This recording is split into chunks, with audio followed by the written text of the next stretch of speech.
Fiducial accompagne de nombreux chefs d'entreprise. Là où un homme va nous demander 2-3 versions de business plan, une femme, on va le retravailler une dizaine de fois avant qu'elle ose se lancer.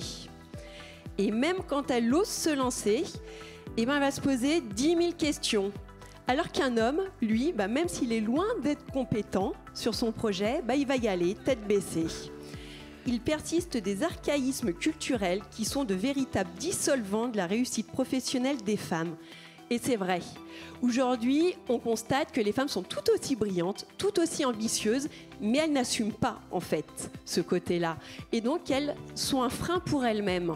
Et je pense que mettre des lois en place, c'est très bien, mais en fait, tant qu'on ne posera pas des mots sur les mots, rien ne changera. Et c'est là où Fiducial, justement, intervient aussi. Alors certes, on va intervenir sur des données chiffrées via des business plans, les bulletins de paye, des bilans, mais on est aussi là pour accompagner nos clientes, chefs d'entreprise, pour les rassurer, les conforter ou non si le projet n'est pas viable, afin qu'elles deviennent de vraies femmes en action. Merci beaucoup Stéphanie, et éventuellement leur permettre de reprendre une entreprise, puisque c'est le trophée.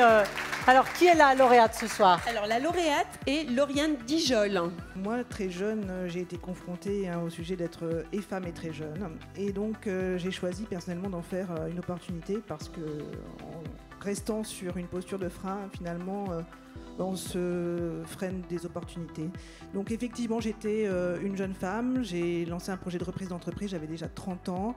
Autant vous dire que parmi les repreneurs, mes confrères, je faisais figure d'exception.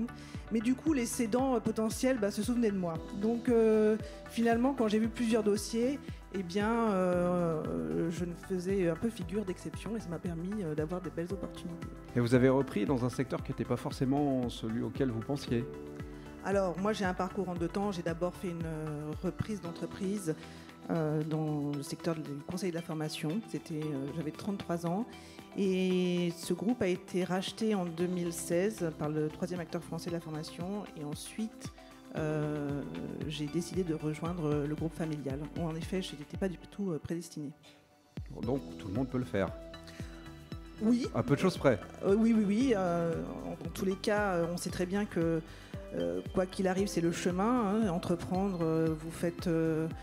c'est avancer, c'est faire un pas en avant, c'est échouer aussi. Donc j'ai vécu des moments difficiles, j'ai vécu aussi des succès. Donc entreprendre, c'est finalement une qualité de persévérance, avant tout.